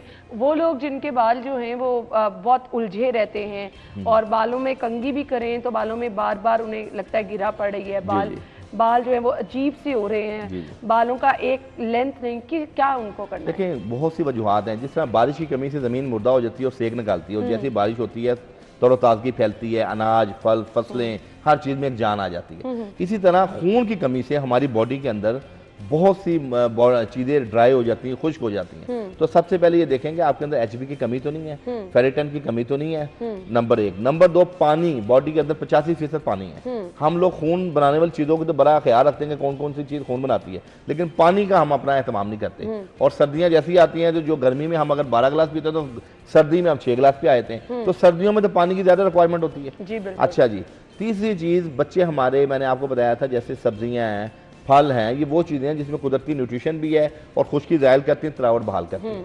तो ये सारी चीज़ों की वजह से आपकी बालों के अंदर जो है ना खुश्की पैदा होती है। अच्छा, इसके अंदर एक बेहतरीन 5 चीज़ों का तेल है, वो मैं आपको बता दूँ, वो अमूमन घरों में आप बना सकते हैं। मिसाल के तौर पर सरसों का तेल आप ले लें 100 ml, और इसी तरह 50 ml ले लें रोगने जैतून, और 50 ml ले लें रोगने बादाम, और 25 ml ले लें नारियल का तेल, और 10 ml ले लें रोगने अरेंड जिसको हम कस्टर ऑयल कहते हैं। ये बालों के अंदर जो रूखापन है या बालों के अंदर जो गिरा बनी हुई है या जिनको बाल देख के लगता है रूखापन है, तो अल्हम्दुलिल्लाह ये आप डेली तेल यूज करें, 1 हफ्ते के अंदर आपके बालों में शाइन आएगा, आपके बालों के अंदर एक वो लुब्रिकेशन आएगी, ड्राइनेस खत्म होगी और देखने में भी खूबसूरत नुमाया। घुंघराले बालों का भी क्या कोई है कि जिससे बाल आपके अच्छे हो जाए, सीधे हो जाए? घुंघराले बाल ये समझ लें जेनेटिकली इश्यूज में आता है, तो इसका ये कभी भी सीधे नहीं हो सकता। सही।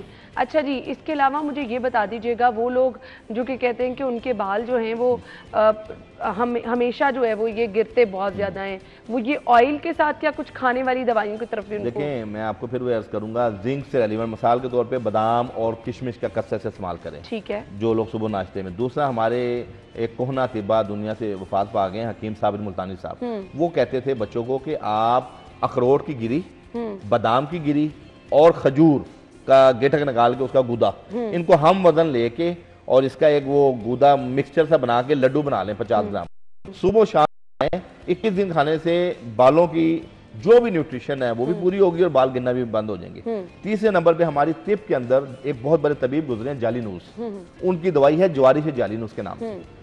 आप इमेजिन करें कि ये इतना बड़ा नुस्खा है, ज्वारी जालीनूस अगर पूरे औजान के साथ बनी हो, यानी हमारे यहाँ जो कमर्शियल लोग बना रहे हैं उसमें चूंकि जाफरान डलता है, मस्ती की रूमी डलती है, दोनों हमारी एक्सपेंसिव आइटम्स हैं, तो कमर्शियलिज्म में इसका ख्याल नहीं रखा जाता या मिकदार कम डाली जाती है। अगर इसको किसी मुस्तनद तबीब से बेहतरीन तैयार करवा के इस्तेमाल करें तो आप इमेजिन करें जो बाल सफ़ेद कबल वक्त होते हैं, बालों का गिरना, इवन कि असाबी कमजोरी और आपकी बॉडी के अंदर जो ब्लड सर्कुलेशन के मामलात हैं, नमनेस के मामलात हैं, वो दूर हो जाते हैं। चेहरा शगुफ्ता होता है, लाल सुरख होता है, क्योंकि उसके इंग्रेडिएंट्स अल्लाह पाक ने ऐसे उसमें जामे इंग्रेडिएंट्स हैं जो आपकी बॉडी के जुमले अमराज के लिए यकसा मुफीद है। सही।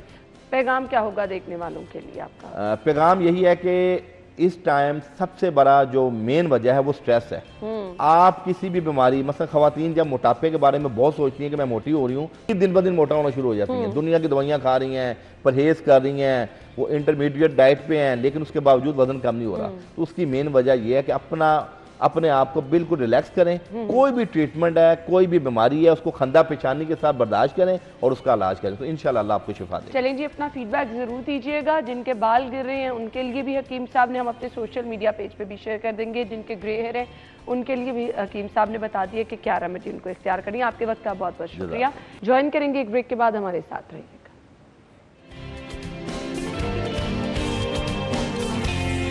Welcome back once again. आज है 5 दिसंबर, जिनकी सालगिरह उनको हम विश करने जा रहे हैं जी। माहा डोली की बर्थडे है, मोहम्मद अजलान की, मोहम्मद खिजर की और मिसिस शामीन की बर्थडे है जी, शामीन आरा। और इसके बाद जी मोहम्मद नौरेज हरीम की सालगिरह है, अनाया की सालगिरह है और जिलानी की और हमजा की। आप सब लोगों को सालगिरह की मुबारकबाद है, happy birthday.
Happy birthday once again. आपकी सालगिरह को भी हम इसी तरह से स्पेशल बनाएंगे। इसके लिए आपको क्या करना है जी, अगर आपकी कल सालगिरह है या आगे दिसंबर के महीने में आपकी सालगिरह है तो अभी से प्लान कर लें, अपना नाम और अपनी पिक्चर्स जो हमें भिजवाएं।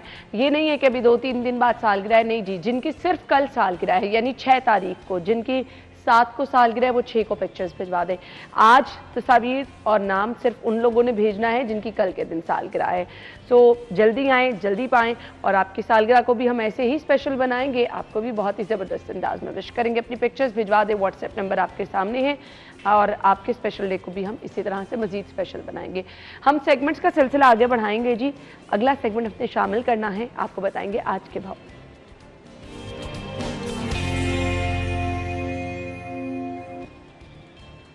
हम आपको बताएंगे ओपन मार्केट में सब्जियों के रेट क्या हैं। सरकारी रेट लिस्ट भी और ओपन मार्केट का रेट भी बताने का मकसद ये होता है कि जी अगर आप जा रहे हैं सब्जी खरीदने आपको आइडिया हो जाए और थोड़ा सा ये भी आइडिया हो जाए कि आज बनाना क्या है, क्योंकि इस टाइम घर में नाश्ते के बाद यही सारी डिस्कशन चल रही होती है कि खाने में क्या बनना है। अफशां के पास चलेंगे, ओवर टू यू। बिल्कुल, आज भी सब्जियों और फलों की कीमतों के हवाले से बात की जाए तो ओपन मार्केट में जो फ़र्क है सरकारी रेट लिस्ट और ओपन मार्केट में जो सब्जियां फ़रोख्त की जाती हैं जिन कीमतों पे, वो बरकरार है। मौसमी सब्जियां, क्योंकि मौसम सरमा जो है पूरी तरह से आ चुका है और उसकी जो सब्जियां हैं, फल हैं, वो भी मार्केट में मौजूद है, लेकिन वो इतनी ज़्यादा कीमतों पर हैं कि शहरी ये मौसमी सब्जियाँ भी ख़रीदने से कासिर हैं। सरकारी रेट लिस्ट के हवाले से आपको आगाह करें तो आलू की सरकार की जाने से कीमत 90 रुपये है, लेकिन ये बाज़ार में 130 रुपये में फ़रोख्त किया जा रहा है। प्याज की सरकार कीमत 140 है, लेकिन ये 180 में फ़रोख्त किया जा रहा है। टमाटर की सरकारी कीमत 125 है, लेकिन ये 150 में फ़रोख्त किया जा रहा है। अदरक की सरकारी कीमत 320 है, लेकिन ये 400 में। लहसुन की सरकारी कीमत 650 है, लेकिन ये 700 रुपये तक फ़रोख्त किया जा रहा है। मटर की सरकारी कीमत 160 है, लेकिन ये 200 रुपये तक फ़रोख्त किए जा रहे हैं। शिमला मिर्च की सरकारी कीमत 120 है, लेकिन ये 150 में फ़रोख्त किए जा रहे हैं। बैंगन की सरकारी कीमत 40 है, लेकिन ये 70 रुपये में।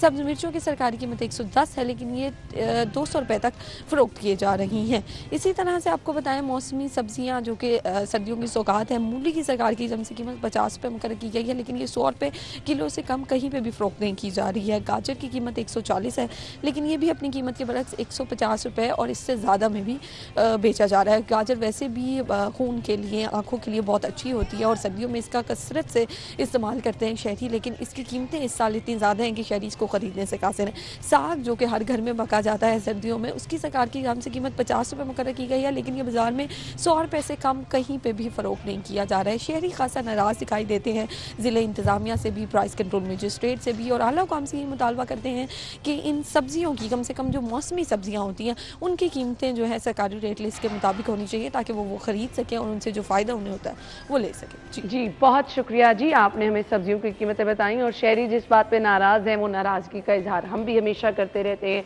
शहरी ये कहते हैं सरकारी रेट पे सब्जियां मिलें और सरकारी रेट के मुताबिक जो है वो सब्जियां मिलना बहुत मुश्किल हो जाता है जी। सो ब्रेक का वक्त हुआ है, ब्रेक के बाद आके दिखाते हैं जी आप।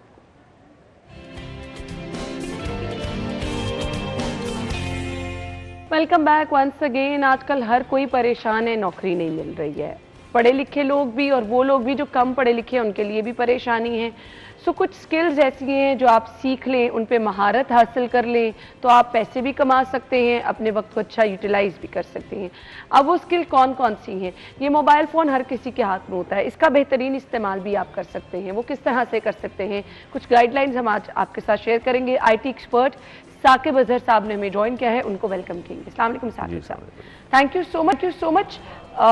बहुत सारे लोग परेशान हैं, वो लोग जो कि पढ़ लिख गए हैं वो भी परेशान है, नौकरी नहीं मिल रही।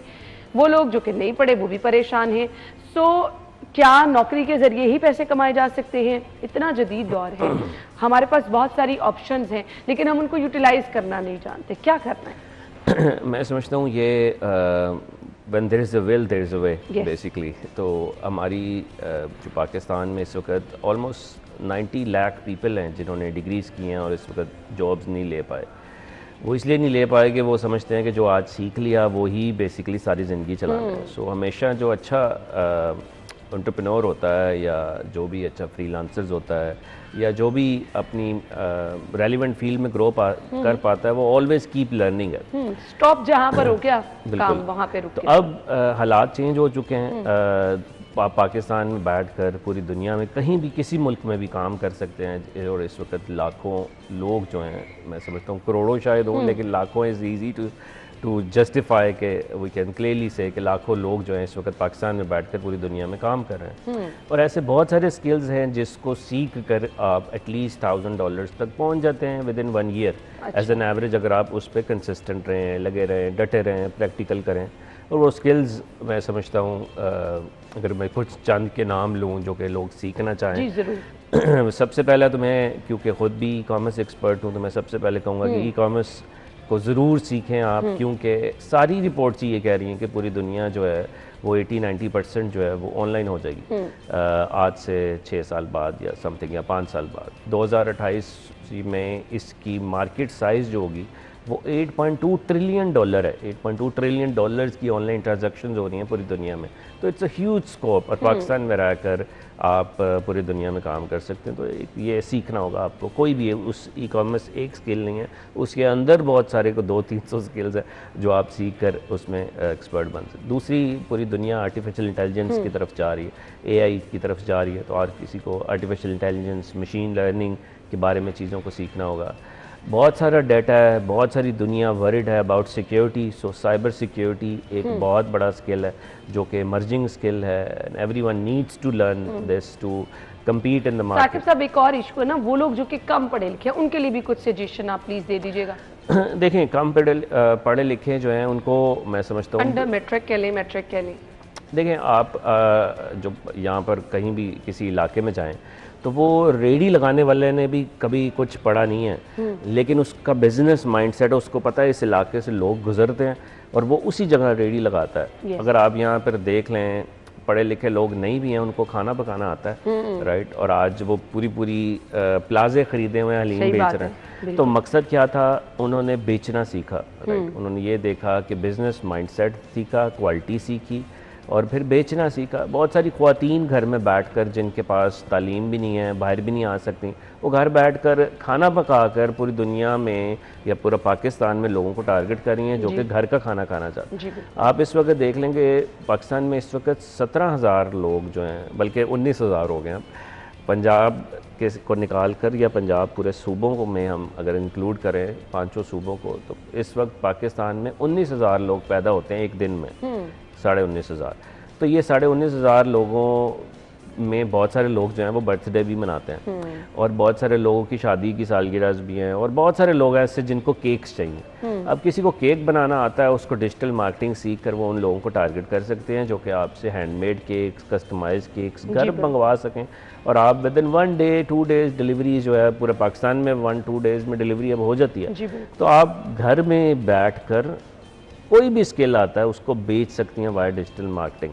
तो अब तो मैं समझता हूँ कुछ रह ही नहीं गया कि आप ये कहें कि मुझे अब नहीं आता। ये आपको ये नहीं आता कि आपको बेचना नहीं आता। स्किल हर किसी के पास है। किसी के पास बोलने का स्किल है, किसी के पास इंग्लिश का स्किल है, किसी के पास कम्युनिकेशन का स्किल है। It's all about how you present that skill and then sell it basically. अच्छा, ये टेक्निक सीखनी बहुत ज़रूरी होती है। आप एक स्किल सीख लेते हैं, आप मेरे फ्रेंड ने भी वही स्किल सीखी, वो बड़े अच्छे तरीके से उसका बिजनेस ग्रो करा, मैं वहीं की वहीं स्टैंड कर रही हूँ। सो वो प्लानिंग और उस स्किल को सीखने के बाद कुछ चीज़ें, आपकी टारगेट ऑडियंस, टाइमिंग, ये चीज़ें बड़ी मैटर करती हैं ना। बिल्कुल एग्जैक्टली जी। देखें, वही बात है कि एक क्लास है जिसमें तकरीबन 50 लोग बैठे हैं, वही टीचर है, वही इन्वायरमेंट है, वही सब कुछ है, लेकिन उसमें से 10 लोग कामयाब हुए हैं, 40 नहीं हुए। इन्वायरमेंट तो वही था, सब कुछ वही था, सेशंस भी वैसे ही हुए, बताया भी वैसे ही गया, लेकिन 40 क्यों नहीं हुए। एक बड़ी ज़बरदस्त बुक है साइमन सिनिक की, जिसने अपनी बुक में बताया कि ऐसे लोग जो कामयाब नहीं होते वो क्या नहीं कर पाते। वो ये 4 चीज़ें उसने बताई कि वो कंसिस्टेंट नहीं रह पाते, कि वो लगे नहीं रहते, वो कमिटेड नहीं होते, मीन्स अपनी चीज़ों से कमिटेड नहीं होते कि मैंने ये करना है, अब जो मर्जी हो जाए। तीसरी ये चीज़ कि वो डिस्ट्रैक्ट बहुत होते हैं अपनी लाइफ में। आप जैसे देख लें, मोबाइल का दौर है, अभी बात करते हुए भी फ़ोन मैसेज कोई आ जाए तो फ़ौरन को छोड़ के हम फ़ौरन से मैसेज देखते हैं, तो ऑलवेज डिस्ट्रैक्टिंग बेसिकली। और चौथी ये चीज़ जो उसने कहा कि ऑलवेज कीप इम्प्रूविंग, कि ना कि सिर्फ आप कुछ एक जगह पे सीख लें और फिर बाद में इम्प्रूव ना करें तो वो फिर आप स्टक रह जाते हैं। तो ये कामयाब लोग करते हैं और जो नाकाम हो जाते हैं वो इन 4 चीज़ों पर फोकस नहीं करते, जिसकी वजह से वो नहीं आगे बढ़ पाते। सही। अब मुझे ये बता दें, क्या वो लोग, क्योंकि आजकल जॉब भी जो लोग कर रहे हैं वो जॉब वाली सैलरी पे भी गुजारा बड़ा मुश्किल है। तो आप अपनी जॉब के साथ कुछ ऐसे कोर्सेज या स्किल्स सीख के काम कर सकते हैं कि आपको चले पार्ट टाइम, लेकिन वो ये है कि आप उस पर ज़्यादा टाइम भी ना दें और थोड़े पैसे भी कमा लें। देखें, ये सब ने ऐसे ही करना, ये नहीं है कि आपने सारी कश्तियाँ चला के फिर आ जाना और वो भी ना चली तो वो भी गया। तो आपने साथ साथ ही स्टार्ट करना है। जिसने भी अपना सफ़र स्टार्ट किया है वो पहले जॉब ही कर रहा होता है और या कुछ ना कुछ कर रहा होता है और जो साइड इनकम लेकर आता है। तो देखें, मैं उन बच्चे मुझसे अक्सर आके पूछते हैं मेरे पास टाइम नहीं है। मैं उनको कहता हूँ कैसे टाइम नहीं है? वो कहते हैं जी हम 9 to 5 जॉब करते हैं। तो मैं कहता हूँ फिर 6 to 12 क्या करते हैं? वो भी तो टाइम है, वो भी 8 घंटे हैं। वो क्या करते हैं जी? टीवी देखते हैं, रील्स देखते हैं, मोबाइल्स देखते हैं और टाइम वेस्ट करते हैं बेसिकली। तो हम मोबाइल पे यूटिलाइज कर सकते हैं, कर सकते हैं, मोबाइल से ही सारा काम है बेसिकली। एग्जैक्टली। तो हर चीज़ के दो रुख हैं, एक अच्छा रुख है, एक बुरा रुख है। तो मकसद है कि लोगों को नॉन प्रोडक्टिव चीज़ों से निकाल कर प्रोडक्टिव चीज़ों में लाना होगा। और वो तभी आता है जब आपकी कंपनी, आपका इन्वायरमेंट ऐसा हो। आप ऐसे लोगों के साथ जब बैठेंगे जो सारा टाइम ही नॉन प्रोडक्टिव चीज़ें बात कर रहे होंगे, तो फिर आप सियासत पे बात कर रहे हैं, कभी क्या बात कर रहे हैं, मतलब आप फिर उसी पे लगे रहें। आप उन लोगों के साथ बैठें कि बिजनेस कैसे करना है, इन्वेस्ट कैसे करना है, अपने आप को इम्प्रूव कैसे करना है, पर्सनल केयर कैसे करनी है। तो ये चीज़, ऐसे लोग जब बैठे हों, आप जापान भी 6 महीने रहेंगी तो जापानीज़ आ जाएगी आपको कुछ ना कुछ, क्योंकि आप उस एनवायरनमेंट में हैं। तो आप ऐसे एनवायरनमेंट में ऐसे लोगों के साथ ही जब सारी ज़िंदगी बैठेंगे जो जॉब्स ही कर रहे हैं, तो फिर वैसे ही बात करेंगे, राइट? ऐसे लोगों के साथ बैठें जो बिजनेस कर रहे हैं। तो this is how should be. सही। अच्छा जी, अब बिजनेस में कुछ लोग कहते हैं कि जी एकदम से जो भी हम काम कर रहे हैं, होता भी है कि आपका स्टार्ट में बिजनेस, फिर लोगों का थोड़ा सा अटेंशन कम उसमें हो जाती है, आप भी वहाँ पर दिल छोड़ के बैठ जाते हैं। तो हमें प्लानिंग अपने बिजनेस को लेके कैसे करनी है, थोड़ा सा ये भी गाइड। देखिए, मैं हमेशा ये कहता हूँ start from small and then scale it larger. So अगर आपको कहता है मेरे पास $2000 हैं या मेरे पास 5 लाख रुपए, फॉर एग्जांपल 5 लाख रुपए, तो हम उन्हें कहते हैं बिजनेस स्टार्ट करें जो 1 लाख से स्टार्ट हो जाए, ना कि आप सारे पैसे ही उस पर लगा दें और वो ना चले। तो हो सकता है आप पहली दफ़ा नाकामयाब हो, दूसरी दफ़ा ना हो, तीसरी दफ़ा हो। वही बात है, अगर हम सारे क्रिकेट के फैंस हैं तो उसी की एग्जांपल दूंगा। हर कोई पहली बॉल पे आके छक्का नहीं मार देता, या हर कोई पहला बॉलर जो है पहली गेंद पे आउट नहीं, बहुत कम है। लेकिन कर सकते हैं, लेकिन बहुत कम है। इसका ये मतलब नहीं है कि आप नहीं कर सकते अगर आप पहली दफ़ा नाकामयाब हो। कहीं लगे रहेंगे तो कहीं ना कहीं पे सेट हो जाएंगे। इट्स ऑल अबाउट लगे रहना, कंसिस्टेंट रहना, जो कि इस वक्त मैं समझता हूँ कि ये मुआशरा इस वक्त इतना फास्ट हो चुका है, और वो फास्ट सबसे ज़्यादा हमारा माइंड जो है वो कर दिया हुआ है, स्पेशली कि डिस्ट्रैक्शन जो रील्स की वजह से है कि लोग रील्स इतनी देखते हैं कि हर 60 सेकंड 70 सेकंड बाद आपका माइंड कहता है नई चीज़ लेकर आओ। ऐसे तो ही वो आप फोकस्ड ही नहीं रहते। या आज बच्चों भी ऐसे हो चुके हैं और बड़े भी ऐसे हो चुके हैं कि वो डिस्ट्रैक्ट नहीं रहेंगे। अब कई बच्चों से बात कर लें, अब वो आपको फोकस्ड नहीं नज़र आएंगे सामने, क्योंकि उनकी नज़र में है कि 60-70 सेकंड के बाद बोर हो जाते हैं। They need new thing. बिल्कुल ऐसे ही। मैसेज क्या होगा देखने वालों के लिए? देखें, आपकी ज़िंदगी को सिर्फ एक ही इंसान चेंज कर सकता है, वो आप खुद हैं। आपको किसी की ज़रूरत नहीं है, आपको कोई ज़रूरत नहीं है कि कोई आएगा और आकर आपको चेंज करेगा। अगर आपने चेंज होना है, अपने आप को चेंज करना है, तो वो आप खुद हैं। आपको खुद ही अपने लिए एफर्ट करनी होगी। कब तक मुआशरे को, और डर खौफ दिल से निकाल देना बिल्कुल। चाहिए। ये जो नाकामी का डर है ना, ये आपको आगे नहीं बढ़ना। And don't blame your own failure, या अपनी मिस्टेक्स को लोगों को ना फेलियर करके, मैं वालिदैन की वजह से, क्योंकि वो गरीब थे, गवर्नमेंट नहीं ठीक थी, लाइट नहीं थी, इंटरनेट नहीं था, ये नहीं थी, हर चीज़ में दूसरों को ब्लेम है। अपने आप के, आपने क्या किया है, राइट? पाकिस्तान ने ये नहीं किया तो आपने क्या दिया है उसको? बिल्कुल। तो ये चीज़ होनी चाहिए। हमारे साथ ही वो लोग चल रहे होते हैं जो बड़ी कामयाब जिंदगी गुजार रहे होते हैं, और हम लोग अगर ये ब्लेम गेम में पड़े रहे, हम तो इस वजह से नहीं आगे जा सके। सो ये सब लेम एक्सक्यूज होते हैं।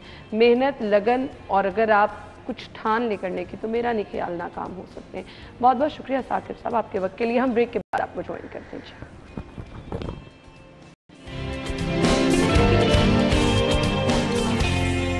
Welcome back. आज के फिटनेस टिप के लिए हम जाएंगे जो जुहेब की तरफ, जो कि हमें आज के टिप शेयर करेंगे। Over to you Zuhaib. This is Bukhari, I am internationally certified fitness trainer. मेरे साथ है मरियम। आज का जो वर्कआउट है वो हमारा है arms bicep press up with cardio exercise. और आज का वर्कआउट स्टार्ट करेंगे वार्म अप से। वार्म अप करेंगे हाई नीज के साथ। 1 2 3 एंड गो। 10 9 8 7 6 5 4 3 2 एंड 1। शाबाश मरियम। ओके, डंबल लिफ्ट करेंगे। स्टार्ट करेंगे बाइसेप कर्ल से। arm straight, then up. That was very good. 10 reps करेंगे. 10, 9, 8, 7, 6, 5, 4, 3, 2 and 1. और उसके साथ कार्डियो ऐड करेंगे. High knees. 1, 2, 3, 4, 5, 6, 7, 8, 9, 10. शाबाश. नेक्स्ट एक्सरसाइज के हम तब जाएंगे. इसके आप 3 सेट्स करेंगे और हर सेट्स के बाद हाई नीज करेंगे 10 to 12 second 20 second. Okay, next exercise करेंगे हैमर कर्ल. पहले हमने की थी बाइसेप कर्ल, जब कर रहे हैं हम हैमर. ओके, गो. शाबाश. 10, 9, 8, 7, 6, 5, 4, 3, 2 and 1. Perfect. Again, high knees for 10 seconds. 1, 2, 3 and go. 10, 9, 8. Come on. 7, 6, 5, 4, 3, 2 and 1. Perfect. Okay. Next exercise हम करेंगे कंसंट्रेशन का. बैंड जाएंगे और एल्बो को लिफ्ट करेंगे. ठीक है, शाबाश. अच्छा, आपने बैक लेग को बहुत स्ट्रेच किया हो. रिलैक्स होके. बेहतर. 5, 4, 3, 2 and 1. शाबाश. चेंज ऑफ साइड, दूसरी तरफ करेंगे. शाबाश. ठीक है. 10, 9, 8, 7, 6, 5, 4, 3, 2 and 1. माशाल्लाह मरियम तो प्रो हैं, रेगुलर एक्सरसाइज करने वाली हैं, तो ये तो इजीली वाली एक्सरसाइज करें. लेकिन अगर आप घर पे हैं और आप इस तरह एंगल एग्जीक्यूशन में नहीं आ सकते, इस तरह की पोजीशन में नहीं आ सकते, तो आप क्या करेंगे, चेयर पे बस बैठेंगे, चेयर पे बैठ के और उस एक्सरसाइज को परफॉर्म करते हैं. ओके, 3 एक्सरसाइज हमने कर ली आर्म्स की. अब नेक्स्ट 3 एक्सरसाइज हम करेंगे ट्राइसेप्स की. पहली exercise overhead extension, combined dumbbell. Very good. शाबाश. नीचे लेके जाएंगे, देन अप. फुल एक्सटेंशन देंगे नीचे, देन अप. शाबाश. 10, 9. इस तरह पोजीशन कर लें ताकि आपका ना फुल नीचे एल्बो जाता पड़ेगा. 8, 7, 6. परफेक्ट. 5. ये देखें, इनकी रेंज ऑफ मोशन पूरी कंप्लीट नीचे तक जा रही है. आधा लेके जाके ऊपर नहीं आपने उठाना, पूरा कंप्लीट लेके. 3, 2 and 1. Perfect Mariam. Okay, high knees करेंगे अगेन. 1, 2, 3 and go. टोटल हम 6 एक्सरसाइज आज करेंगे. 3 बाइसेप की, 3 ट्राइसेप की, और हर एक्सरसाइज के साथ कार्डियो कर रहे हैं 10 to 20 सेकेंड्स. शाबाश. 10, 9, 8, 7, 6, 5, 4, 3, 2 and 1. Excel Mariam. Okay, next exercise हम जाएंगे 1 आर्म डंबल. पहले कंबाइन किया था, एक हाथ से बारी बारी. शाबाश. पूरा नीचे, then up. Full extension. Perfect. तो ये पूरे वर्कआउट को एटलीस्ट आप लोगों को टाइम लग जाएगा 20 मिनट्स, अगर आप प्रॉपर नियत के साथ करेंगे. शायद थोड़ा ज़्यादा भी लग सकता है. हम तो यहाँ पे 1 सेट करें, आप लोगों ने 3 सेट करना है. शाबाश शाबाश शाबाश. और जहाँ पे रेस्ट ड्यू हो वहाँ पे लाजमी रेस्ट करें. जरूरी नहीं है कि आप विदाउट ब्रेक करते हैं, लेकिन अगर आप विदाउट ब्रेक जितना मैक्सिमम कर सकते हो आपने वहाँ जाना है. In case of heart disease, कोई आपको हार्ट का मसला है, तो आप कोशिश करें रेस्ट करके छोटे छोटे ब्रेक लेके चलें. अदरवाइज कोशिश करें मिनिमम ब्रेक के साथ आप एक्सरसाइज करें. क्या बात. बिकॉज जितनी आपकी मिनिमम ब्रेक्स होंगी उतने ज़्यादा आपका एलिमेंट हाई होगा. और मैं एक बार चीज़ बताता होता हूँ, बिकॉज एक्सरसाइज करने का मकसद यहाँ पे 90.9. जी, thank you so much. Zuhaib हमारे साथ मौजूद थे. नाज़रीन, आप अपना ख्याल रखिएगा, हमें फीडबैक ज़रूर दीजिएगा. इजाज़त दीजिए. अल्लाह हाफ़िज़.